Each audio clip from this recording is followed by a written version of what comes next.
Welcome to Grow and Give, a modern victory garden project from Colorado State University Extension.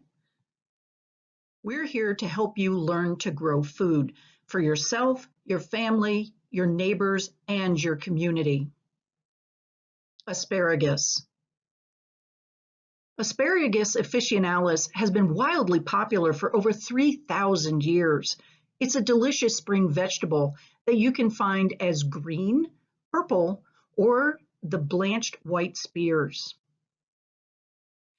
It's a healthy choice, good source of vitamins A, C, and K, as well as folic acid. 4 asparagus spears contains 10 calories, 1 gram of protein, 2 grams of carbohydrates, and only traces of fat. Planting and growing asparagus is easy. However, it does take a little bit of patience and time. Asparagus is a perennial vegetable, so once you put it in a spot, it needs to be able to stay there for at least 15 to 20 years. This spot should be in full sun in well-drained soil. The best time to prepare the soil for planting asparagus is in the fall the year prior. However, you can go ahead and prepare that soil this spring. You plant the crowns into soil that has been well amended with compost. So till in about 4 inches of compost to a depth of 12 inches into the asparagus bed. Most asparagus that you purchase comes bare root. These are 1 to 2 year old disease-free crowns with many buds on them and also lengthy 12 or 18-inch long root systems. Plant them as soon as you purchase them to prevent them from drying out. Dig a trench 5 inches deep.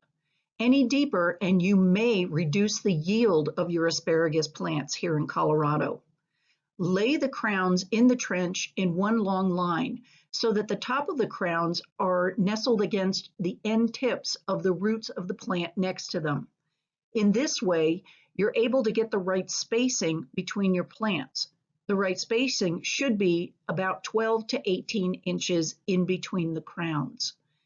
Make sure the buds are pointing upwards by gently turning that crown and then put 2 inches of soil on top. Don't put more than that initially. You want the plant to be able to push some spears up easily. Once the spears get up and start growing, start backfilling in that trench by adding another couple inches of soil. If those spears already are producing true leaves, which look like fern, then don't cover that one with soil.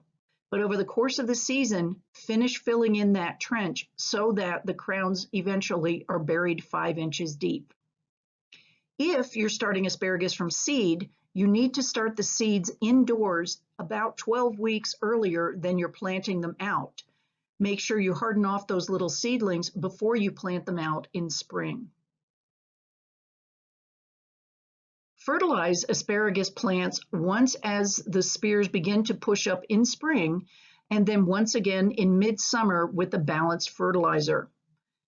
Then make sure you're watering your asparagus. They don't need a ton of water, but set them up on a drip system or give them a thorough soaking every 1 to 2 weeks, depending on whether the ground around the plants is dry and we're not getting a lot of rain. As the spears are produced, they have leafy scales. If allowed to grow, they become the true leaves that look like the fern that you see here.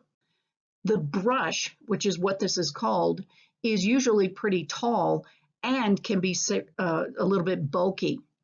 But we have to allow that brush to grow for the remainder of the season following harvest because these are the true leaves and they are photosynthesizing and producing the food that will be stored in the crown and the roots for energy and the health of the plant in following seasons.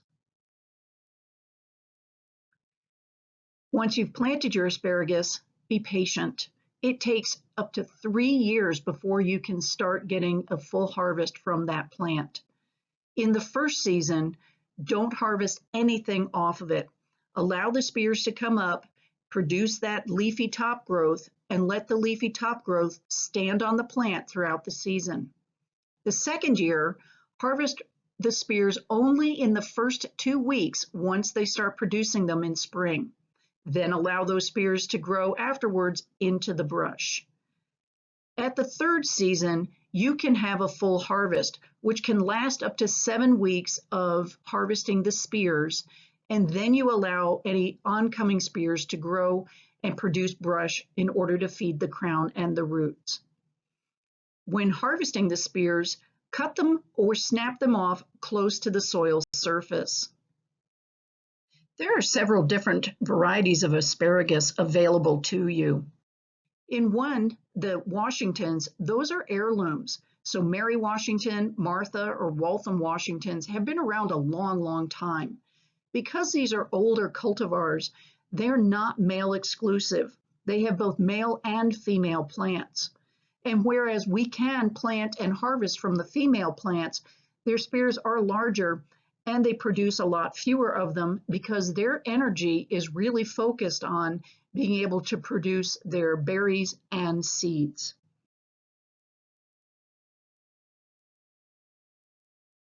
For best production in the backyard garden, the male asparagus plants are preferred. There's been a lot of success in breeding programs to develop really, really productive and delicious asparagus. Look for Jersey Giant, Jersey Knight, Jersey Supreme, or Millennium for green asparagus that is fantastic. Millennium has won a lot of the taste-off trials, and it is a newer cultivar. But if you're looking for something that's purple, check out Purple Passion.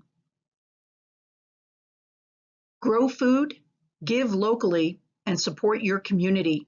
Contact your local CSU Extension office at extension.colostate.edu.